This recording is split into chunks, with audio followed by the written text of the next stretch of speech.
The Human Development Initiative has organized an event in Lagos to launch a report on monitoring the implementation of the 2016-2017 State Universal Basic Education Board action plans in selected local government areas of the state.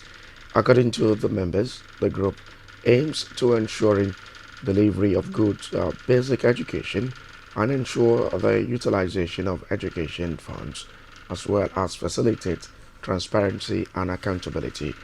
The further said the report contains observation and propose solutions which will aid the delivery of quality basic education to all Nigerians.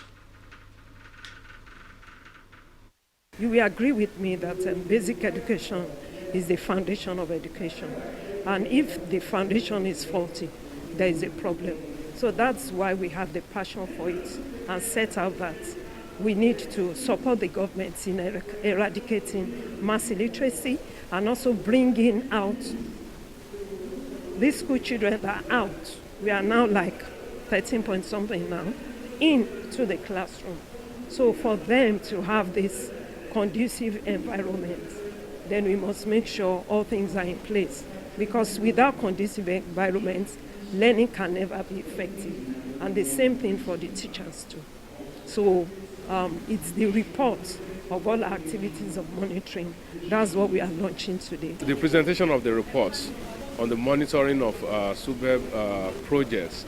And I think it's a very important one, as we always say, because it's not just to award contracts, but HDI has monitored the implementation of the projects that were awarded. And this is just to assist to ensure that projects are implemented up to required standards. We made a few recommendations also to the board, and some of them being that the board needs to prioritize security, particularly when you talk in terms of reptiles visiting schools. When you are talking of primary school pupils, it's dangerous, you know.